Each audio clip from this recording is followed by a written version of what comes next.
네.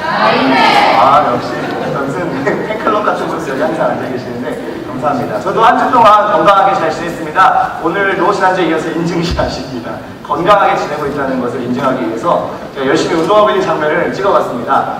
제가 야구를 좋아해서 지난주에도 잠깐 또 이렇게 시간 내서 야구했는데 성적이 아주 좋았습니다. 4타수 2안타. 이거는 두 번째 타석에 안타를 치고 1루에서 2루로 도루를 할까 말까 고민하고 있는 그 순간을 찍었습니다. 멋있죠? 죄송해요. 그렇습니다. 저희가 그대에게 주는 힐링이라는 주제를 가지고 4주 동안 함께 말씀을 나누고 있습니다. 근데 이게 읽는 방법이 두 가지가 있다고 지난주에 말씀을 드렸는데 기억하세요? 예, 첫 번째는 그대에게 주는 힐링. 그래서 여러분들께 드리는 힐링. 또 한 가지 읽는 법이 중요하다고 그랬죠? 어떻게 읽는 거죠? 네, 좀 더 자신감을 가지고 어떻게 읽냐고요?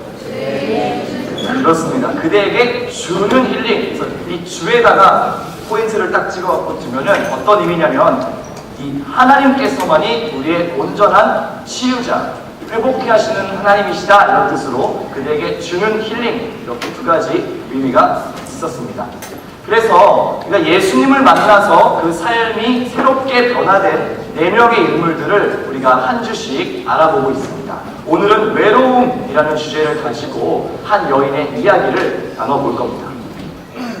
여러분과 제가 만난 지가 벌써 6개월 정도가 됐습니다. 시간이 엄청 빠르죠? 예, 저도 되게 놀랐어요. 벌써 반년이 지나갔구나 이렇게 해서 참 빠르다 시간이 이렇게 생각했는데 제가 이번 주에 되게 감사한 일이 있었어요. 제가 그동안 여러분들하고 좀 친해지려고 잘 모르니까 친해지려고 제가 이렇게 연락도 좀 하고 가끔 뭐 이렇게 생일에 뭐 생일 축하해 이렇게 뭐 카톡도 보내고 그랬었는데 주로 제가 보냈거든요 먼저.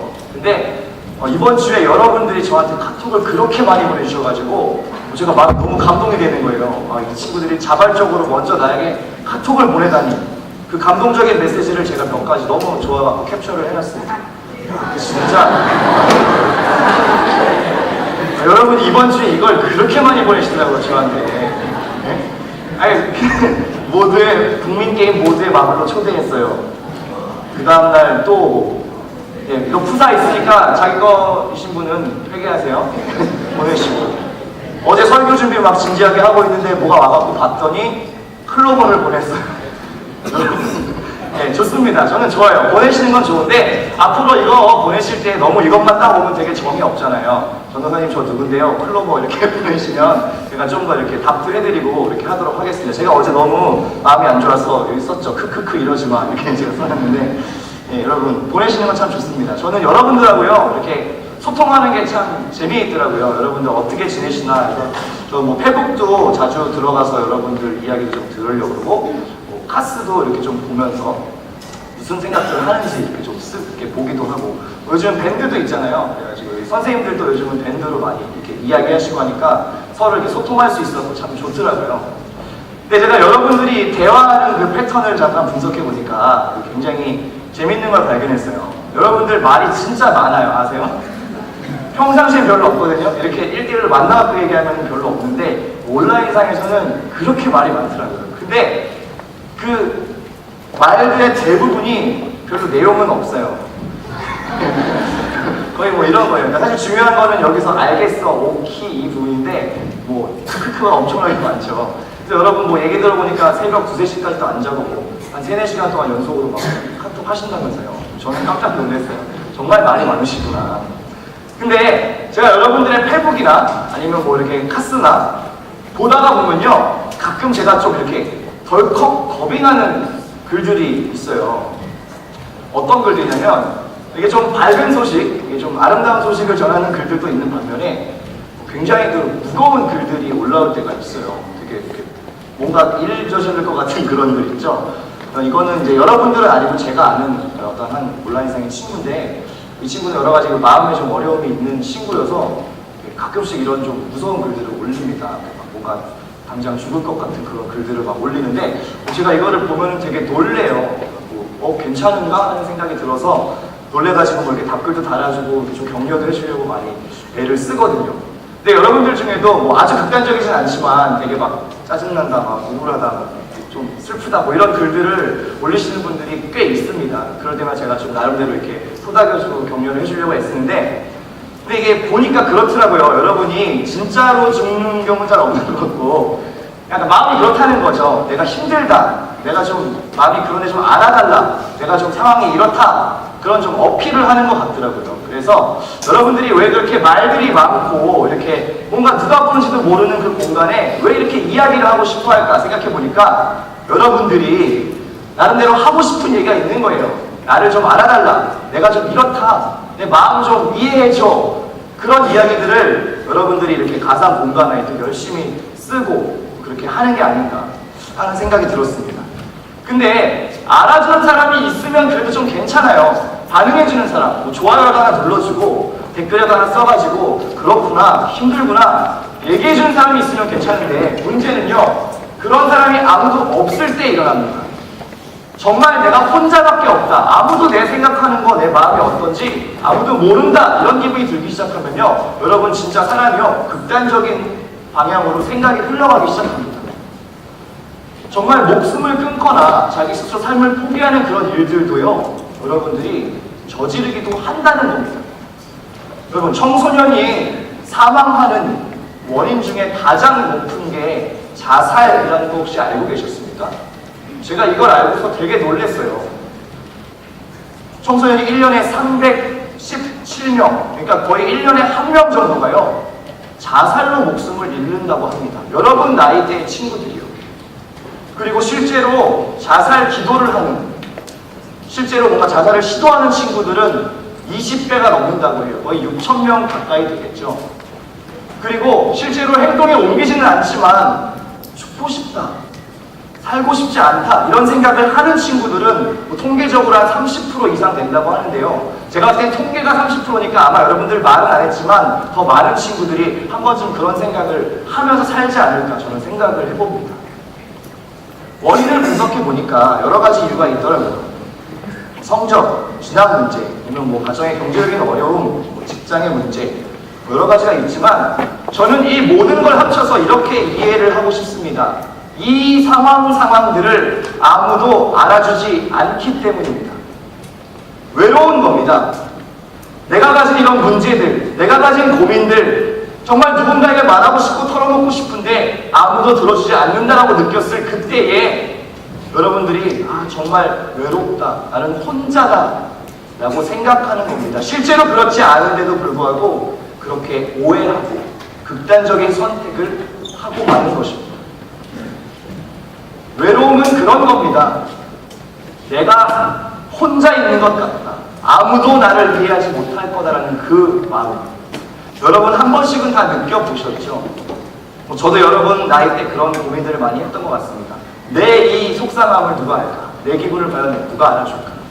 그 외로움이란 건요, 그렇게 참 무섭고 파괴적인 것입니다. 정말 이걸 보듬어주고 안아주지 않으면 정말 끝까지 가버릴 수 있는 게 이 외로움이 가진 큰 무서움인 것 같습니다. 우리가 오늘 만날 한 여자도 그런 극심한 외로움에 시달리고 있는 여자였어요. 우리가 이 여자를 만나기 위해서 지난주처럼 다시 2000년 전에 이스라엘로 가보도록 하겠습니다. 오늘 우리가 찾아갈 곳은요, 사마리아라고 하는 이스라엘의 한 지역입니다. 이스라엘의 약간 북쪽에 위치해 있는 도시입니다. 이 도시에 예수님과 제자들께서 이제 도착하셨습니다. 그 갈릴리라는 가장 꼭대기에 있는 도시를 가기 위해서 이렇게 지나가고 있는 길이었어요. 근데 이제 길이 여정이 머니까 잠깐 쉬시기 위해서 사마리아에 머물러 있습니다. 제자들은요, 먹을 걸 사러 잠깐 동네로 들어갔고, 예수님은 이 마을 입구에 있는 우물가에 잠시 앉아서 쉬셨습니다. 날씨가 굉장히 더웠고 많이 지쳐 있었기 때문에 예수님도 잠깐 쉬시기 위해서 거기에 자리를 이렇게 잡고 앉으신 것 같습니다. 근데 오늘의 주인공, 사마리아 여자가 등장했습니다. 이게 화면에 나오시죠? 사마리아 여자가 우물가에 물을 뜨러 왔습니다. 물동이 하나 들고 이제 우물에서, 그 당시에는 우물에서 이렇게 물을 퍼서 마시는 그런 개념이었기 때문에 물을 뜨러 이 여자가 왔습니다. 근데 이 여자가요, 굉장히 특이한 여자입니다. 보통 여러분 상식적으로요, 이 물을 뜨러 나올 때 언제, 하루 중에 언제 나오고 싶으세요? 아침, 왜요? 시원하니까. 그렇죠. 아니면 언제 나오겠어요? 좀 저녁에 해가 좀 이렇게 슬슬 질 때쯤에 나오시겠죠. 너무 밤에 나오면 또 위험하니까 그때는 아니고 보통 아침이나 이제 해질 때쯤 조금 시원할 때 나와서 뜨는 게 보통 정상이에요. 근데 이 여자가요, 특이하게 한낮에 나오는 겁니다. 너무 뜨거워가지고 아무도 안 오는 그 한낮에 자기 혼자 이렇게 물동이를 쥐고 나온 거예요. 그리고 이상한 게 사람들 눈치를 자꾸 봐요. 누가 혹시 나를 보진 않을까? 눈치를 보면서 조용히 와서 몰래 물을 떠가려고 하는 겁니다. 근데 예수님께서 그 순간에 이 여자를 부릅니다. 이렇게 말씀하셨어요. 나에게 마실 걸 좀 달라 얘기를 했습니다. 여자가 깜짝 놀랍니다. 왜냐하면 자기는 아무한테도 보이고 싶지 않고 몰래 와서 물을 떠가고 싶었거든요. 왜냐하면 이 사마리아 여자가요, 굉장한 그 어떤 문제를 가지고 있는 여자였습니다. 이 사마리아 지역이 어떤 지역이냐면 예전에 아수르라는 나라에서 침략을 받아가지고 정복당했던 지역이에요. 그러다 보니까 그 이방 나라의 모든 종교와 풍습과 문화들이 들어와서 다 섞인 겁니다. 그래서 이 이스라엘 사람들은 순수함을 굉장히 중요하게 여기고 우리가 택함받은 민족이다라는 걸 중요하게 여겨야 되는데 이 사람들을 봤을 때 이 이스라엘 사람들이 봤을 때는 약간 그 잡종, 뭔가 이렇게 우리 순수한 민족이 아니라 약간 이런 편견이 있었어요. 그래서 말도 안 걸고 굉장히 개처럼 취급했다고 이렇게 기록이 되어 있습니다. 근데 이 유대인인 예수님이 말을 거니까 이 여자가 깜짝 놀란 거예요. 이 사람이 왜 나한테 말을 걸지? 그럴 리가 없는데 라고 생각을 한 겁니다. 게다가 이 여자가 결정적으로 어떤 문제를 갖고 있었던 여자였냐면 성경에 기록하기를 남편이 5명이 있었대요. 근데 지금 있는 남편도 또 진짜 남편이 아니라고 성경에 기록되어 있어요. 되게 이상하죠. 우리가 보통 물론 이 시대에는 이제 일부 다처제가 좀 통용되는 사회이긴 했지만 그래도 남편 5명이 있었는데 전부 다 진짜 남편이 아니에요. 지금 살고 있는 남자도 진짜 남편이 아니래요. 뭔가 문제가 있는 거죠. 뭐 결혼을 해서 남자가 죽었는지 아니면 뭔가 가정생활에 문제가 있어서 이혼을 했는지 모르겠지만 이 여자의 삶이 뭔가 순탄하지 않았던 건 분명합니다. 그래서 5명의 남편을 갈아치우고 지금 사는 남자도 진짜 남편이 아니라고 예수님이 말씀하셨어요. 이 여자가 뭔가 문제가 있는 여자였습니다. 사마리아인 사이에서도 굉장히 손가락질 당하는 여자. 이 당시의 문화상 뭔가 부정한 여자는요, 돌을 들어서 쳐 죽일 수 있는 합법적인 권리가 있었습니다. 그래서 이 여자가 항상 이렇게 아무도 없는 대낮에 나와서 몰래 물을 떴던 것 같아요. 다른 사람들한테 들키지 않으려고, 다른 사람들한테 이 모습을 보여주고 싶지 않아서. 근데 예수님께서 말을 거는 것도 놀라운데 예수님께서 그 이야기를 갑자기 하시는 겁니다. 너에게 남편 5명이 있고 그 남편도 네 남편이 아니고 지금 있는 남편도 남편이 아니지 않느냐 이야기를 했습니다. 여자가 너무 깜짝 놀란 거예요. 대체 이 남자는 누구이길래 내가 그렇게 알리고 싶지 않았던 나의 깊은 상처와 이 사생활을 다 알고 있을까? 이 남자 대체 뭐하는 사람인가? 갑자기 덜컥 겁이 났습니다.